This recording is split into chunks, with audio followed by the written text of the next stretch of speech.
राम राम कोडेस। आज के leet code contest का तीसरा सवाल। ठीक है, तो आपको एक मशीन दिया हुआ है। उस मशीन के हेल्प से आपको कुछ टारगेट्स को हिट करना है। ठीक है, आपको मैक्सिमम टारगेट को हिट करना है। ठीक है, मशीन को यूज करने से पहले आपको इसको कैलिब्रेट करना पड़ेगा एक डिफॉल्ट वैल्यू से।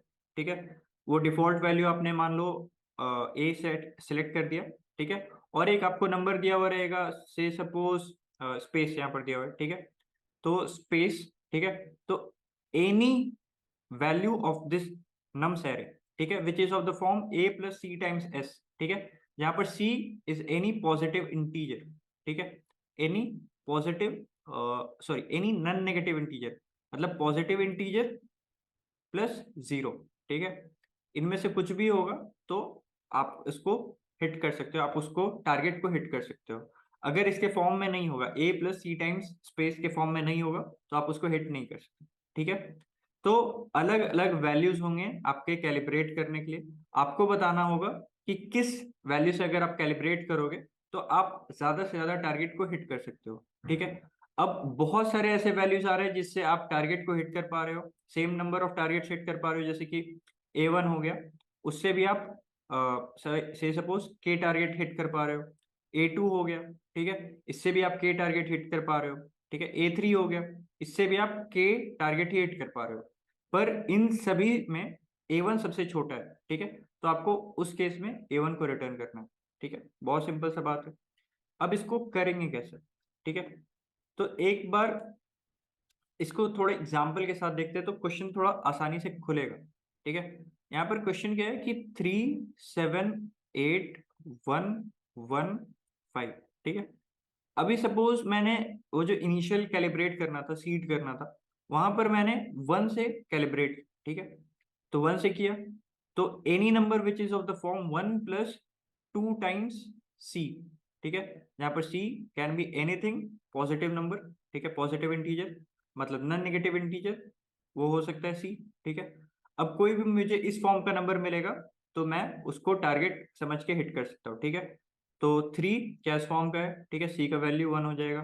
ठीक है, 3 हो गया। 7, ठीक है, सी का वैल्यू क्या हो जाएगा यहाँ पर 7 के लिए? 7 के लिए सी का वैल्यू हो जाएगा 3। 8 नहीं, उस फॉर्म में नहीं रिप्रेजेंट हो सकता है। 1, ठीक है, 1 तो हो सकता है। 1 के लिए यहाँ पर सी का वैल्यू अपन 0 कर देंगे। अगेन 1, इसके लिए भी सी का वैल्यू 0 कर देंगे। 5, इसके लिए सी का वैल्यू क्या कर देंगे? 2। ठीक है, तो अगर हम 1 से कैलिब्रेट कर रहे हैं तो हम 5 टारगेट को हिट कर पा रहे हैं। ठीक है, तो 1 विल बी आवर आंसर। ठीक है, अब अगर मान लो कोई और भी आंसर होता जिससे हम same number of target hit कर पाते, जैसे मान लो कि एक 2 भी होता जिससे भी हम 5 टारगेट को हिट कर पा रहे हैं, तो 1 और 2 के क्लैश में हम लोग 1 को चूज करते हैं। ठीक है, तो यहाँ पर हमें क्या करना है, जैसे कि any number which is of the form a plus kind of C times space. ठीक है, जो नंबर होना चाहिए कुछ इस टाइप का होना चाहिए। ठीक है, तो एक बात हम लोग क्या कह सकते हैं कि a माइनस बी। ठीक है, और सॉरी इस तरीके से नहीं, c times space can be written as b minus a। ठीक है, और c क्या हो सकता है? Non negative integer. ठीक है, नॉन नेगेटिव इंटीजर मतलब 0 से लेके एनी पॉजिटिव इंटीजर। ठीक है, ये कुछ भी हो सकता है c। तो यहाँ पर आप देख रहे हैं कि b minus a is a factor of space. ठीक है, b minus a is a factor of space.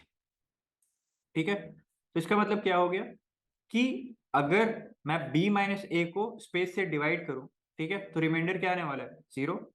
तो मैं इसका मॉड्यूलो ले लेता हूँ दोनों साइड से, स्पेस से। ठीक है, तो क्या आएगा? b minus A modulo space. ठीक है, modulo space equal to c into space modulo space. ठीक है, तो ये आ जाएगा आपका 0। ठीक है, तो ये आ गया b minus A modulo s equal to 0। ठीक है, अब मॉड का एक प्रॉपर्टी यूज करना है कि इसको हम लोग को अंदर डिस्ट्रीब्यूट कर देना। ठीक है, तो b modulo s minus A modulo s equal to 0। ठीक है, इसको फर्दर अगर एक्सपैंड करेंगे तो b modulo s equal to a modulo S.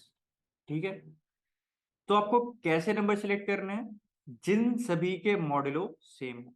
ठीक है, तो आपको अगर काइंड ऑफ इस तरीके का नंबर निकालना है कि उसका उससे ज्यादा से ज्यादा टारगेट हिट हो। ठीक है, तो आप कैसे डिसाइड करोगे कि उससे वो टारगेट हिट हो रहा है या नहीं? ठीक है, तो उसके लिए आपको क्या करना पड़ेगा, उसका और जिस नंबर को हिट कर पाएगा उन दोनों का मॉड्यूलो अगर आप स्पेस से लोगे तो सेम आना चाहिए। ये चीज को हमने यहाँ पर देखा। ठीक है, अब इसको करने का क्या तरीका हो सकता है? हम लोग मैप से कर सकते हैं, अलग अलग तरीके हो सकते हैं। आप मैं एक बार अपने कोड में भी दिखाऊंगा, एक बार इसको ड्राई रन करके देखते हैं कि किस तरीके से ये कोड चलेगा। ठीक है, किस तरीके से अप्रोच काम करेगा। सेकेंड एग्जाम्पल देखते हैं यहाँ पर जो दिया हुआ है, 1 3 5 2 4 6 और स्पेस का वैल्यू क्या दिया हुआ है 2। ठीक है, तो 1 मॉड्यूलो 2 इज इक्वल टू 1। ठीक है, 3 modulo 2 is equal to 1। 5 modulo 2 1। 2 modulo 2 0। ठीक है, 4 मॉड्यूलो 2 0। 6 मॉड्यूलो 2 0। ठीक है, तो यहाँ पर इसका भी फ्रीक्वेंसी 3 हो गया, इसका भी फ्रीक्वेंसी हो गया 3। ठीक है, तो अब इन दोनों फ्रीक्वेंसी में से, ठीक है, इन इन दोनों का फ्रीक्वेंसी सेम हो गया। अब मुझे क्या है कि 1 मॉड्यूलो वाले भी 3 फ्रीक्वेंसी दे रहे हैं। ठीक है, और 0 मॉड्यूलो वाले भी 3 फ्रीक्वेंसी दे रहे हैं। अब इन दोनों में से मुझे जो सबसे छोटा एलिमेंट देगा मैं उसको सिलेक्ट करूंगा।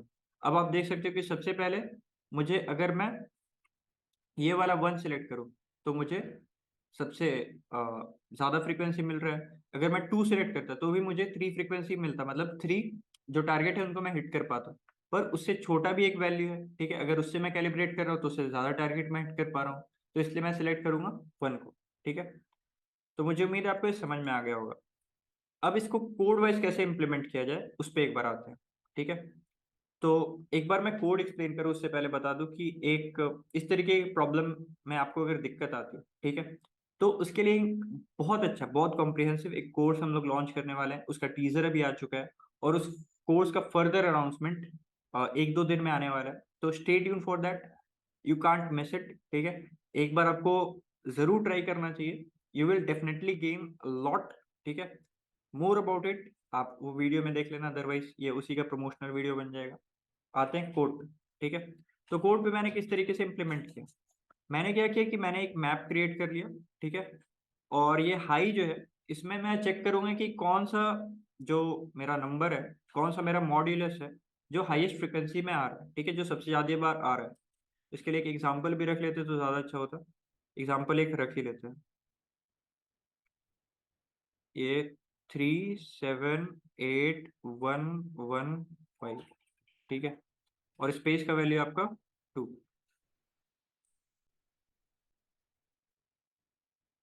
अब मैं क्या करूंगा कि मैं नम्स ऑफ आई का मॉड्यूलो लूंगा स्पेस के साथ। ठीक है, तो नम्स ऑफ आई मॉड्यूलो 2, ठीक है, क्या हो गया 1। तो मैप ऑफ 1 प्लस प्लस तो ये हो गया 1। ठीक है, 7 अगेन क्या हो गया, 7 मॉड्यूलो 2 क्या हो गया अगेन 1, तो इसका भी अगेन प्लस प्लस यहाँ पर जाएगा। 8 मॉड्यूलो 2 0, तो यहाँ पर एक और मैप में एंट्री करना होगा, इसका फ्रीक्वेंसी हो जाएगा 1। देन अगेन 1, 1 मॉड्यूलो 2, ठीक है 1, यहाँ पर इसका फ्रीक्वेंसी बढ़ेगा 3। देन अगेन इसका फ्रीक्वेंसी बढ़ेगा। ठीक है, अगेन 5 मॉड्यूलो 2 अगेन 1, इसका फ्रीक्वेंसी बढ़ेगा। ठीक है, तो इसका फ्रीक्वेंसी आ गया 5 बार। ठीक है, तो 5 बार फ्रीक्वेंसी आ रहा है। ठीक है, किसके कॉरस्पॉन्डिंग, मॉड्यूलो 1 के कॉरस्पॉन्डिंग। तो मॉड्यूलो 1 देने वाला सबसे छोटा जो एलिमेंट है मेरा, that will be my answer.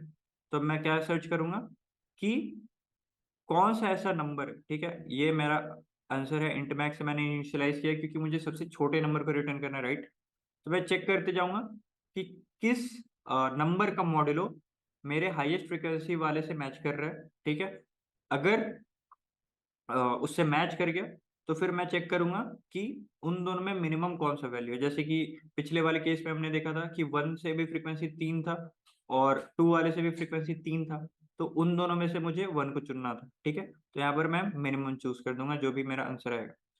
तो मुझे उम्मीद है आपको ये समझ में आ गया होगा। अगर इसके बाद भी कोई डाउट है तो कमेंट सेक्शन पे आ सकते हैं, या फिर आप जोड़ सकते हैं हमारे सोशल मीडिया पेजेस के हैंडल से, जिनका लिंक डिस्क्रिप्शन बॉक्स में दिया हुआ है। That's it for now, thank you.